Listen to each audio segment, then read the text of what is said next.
Hi everybody, and welcome back to the Reconnection Space. This is the space that we come to talk about all things reconnection with ourselves, with the world around us, with the universe, and with each other, because this is the space where we come to share our stories of reconnection.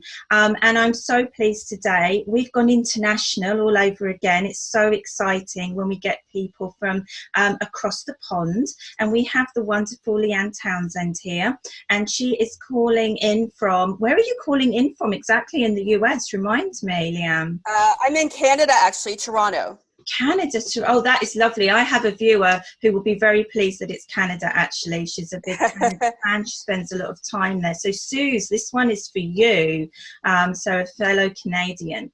So, welcome, Leanne. Leanne has kindly, as all our guests do, agreed to share with us a reconnection moment, a time in her life when something changed or just felt a little bit different. And we love to hear these stories. But firstly, Leanne, you have an amazing career. You've got so much going on. Tell our viewers a bit about what's going on for you right now. Yes, hi, thank you. First of all, I'm really happy to be here, so thank you for inviting me. I have a business, and I am a family law lawyer and a divorce coach. And so I practice divorce law, helping people through the divorce process, but I approach it from a holistic fashion. I'm not just there to dole out the legal advice. I recognize people going through divorce are suffering all sorts of other stresses, and in some cases trauma and everything else, and so they need to have more of a holistic approach. So with my clients, I approach it that way. And then through my own divorce, and then through working with people who are going through divorce, I realized there was a need for a greater support program. And so that's when I decided to develop a number of divorce coaching programs and workshops. I have online programs, and I also do, live. I do one-on-one, I do groups, and I've developed all of that as well and speak on the topic as well.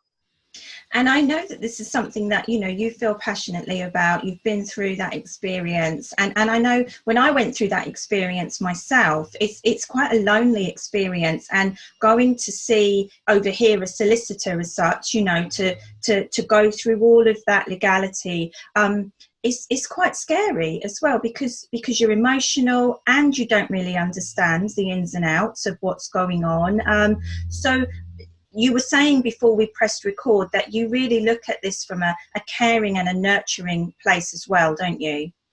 That's correct. That's why I look at it with the holistic lens, is that, people going through it, as you mentioned, like, they're very emotional, and they're in a situation where they're making major life-altering decisions. I mean, affecting where you're going to live, your future finances, how often you're seeing your children, where your children are living, like all of the things that are most important in your life, but you're emotional. And people sometimes have a tendency, they're human, they make bad decisions because they're making their decisions based on emotion. And, so when I'm working with my clients, I want to make sure that they're looking, first of all, long-term and not just caught up in the emotions of the moment, wanting to make something go away. Yeah. And, just giving them tools and things as well to be able to separate out the emotion part from what needs to be, more practical decision making. Definitely. I mean, as I say, it's such an emotional time for people, and you haven't got your logical head on. I can't think of another situation where you would be expected, as you say, to make decisions about the most important things in your life when you are in such a state in your own head. And so I think that's amazing. But you have decided very kindly to share with us one of your reconnection moments, and a moment for you. And I love this because Leanne and I, we've spoken briefly over social media. We were just saying the power of social media. We met over Instagram. I never thought, me being technophobe, as people know, would say I met someone over Instagram, but that's how we met. So I don't have any idea actually what Leanne's moment is. And I always think that's really exciting. So Leanne, what reconnection moment do you want to share? Well, when I went through my own divorce, I had like a bunch of other life stressful events happening all at the same time. My father had passed away, and there was a lot of things kind of going on. And for most of my life, I was always raised, I was a, goody two-shoes, little Miss Perfect, always had to, put on a smile and make it seem like everything's all right, taking care of everyone else all the time, putting myself last, and always trying to project this image of perfection, everything's fine. And I went through a really rough time when I had all this stuff kind of happening at once. And the way that I was coping with it at the time was I was drinking. And that was something that for most of my life, I really had not, I had not been much of a drinker. And I found I was starting to develop more of a reliance on it and self-medicating. And it was helping me because I felt so much anguish and upset inside. And so I could drink, and then I could still smile and be relaxed and seem like everything was fine and keep up that facade that, I was perfect. And so I started kind of going down the rabbit hole with that, and it was becoming more of an issue. And I kind of hit what was my bottom. Fortunately for me, I was able to turn things around before it got to be, as low as some people can go when they're heading in that direction. But so what my moment just was is that it's okay not to be perfect. I mean, as simple as that sounds, I made some big mistakes when I was in this drinking phase, and my children became aware that I was self-medicating with alcohol. And so there was just no way I could keep up this facade of being perfect. And so, the disappointing of myself, disappointing of my children, it was really devastating for me. But the aha moment, or where everything turned around, is that, my children still loved me, and I still had a good relationship with them. And I was able to kind of let go this whole perfection thing. And, I felt like I had to fall hard and, be humbled greatly. And that's okay to fall on your face, to do things that you never thought you would do, how to develop a problem you never in a million years thought you would develop. You're human, and people still love you. And you, most importantly, like, I love myself far more now in the aftermath than I ever did before I even had that problem. So, it's just interesting how being completely humbled and brought to my knees is what actually finally taught me to love myself and forgive myself, and that it's okay not to be perfect. Just thank you so much for sharing that. I know the viewers are really going to empathize, and we are predominantly female audience. And I know when I talk to my clients who were predominantly female, we put so much pressure on ourselves to maintain this. We generally, not always, but we generally are the primary carers. So when everything around us is falling down, we still have to keep putting the game face on, keep getting up, all of this. And I've also seen that with so many women, in this terms of the drinking becoming something that you turn to, and you just don't notice it catching up with you to start with, do you? So it's not like you just suddenly got the bottle and that that was it. It's like, just have that one when the kids go to bed, oh, that's my thing now. Oh, well, it's the weekend, so I'll have a couple more. And you can see how easily people can find comfort in something, and then realize actually that it's got out of hand. So I think there's going to be a lot of empathy for what you've shown there. And I want to go back to that thing you said, that you actually, it's okay to not be perfect. Let's repeat that. And how has that affected you now? How do you live your life a little bit differently now you've grasped that?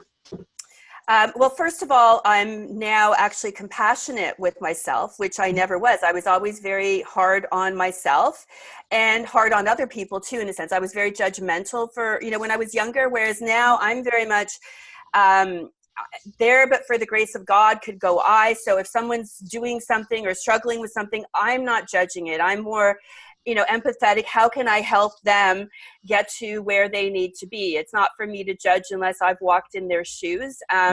So that's a big thing. And just as I say, I'm much more compassionate with myself, and I also recognize that you actually connect, because this whole thing is about connection. It's connection with yourself, but you also connect far more with other people when you're not perfect, or you're not trying to project perfection, because people realize you're real and they relate to you, and they have compassion, and you can maybe help them by, that's my goal even with sharing some of this, is that someone else who's going through something similar, they can say, okay, well, she went through it and she came out the other end and is a better person for it. So I know that there's hope, and I know that I can do this.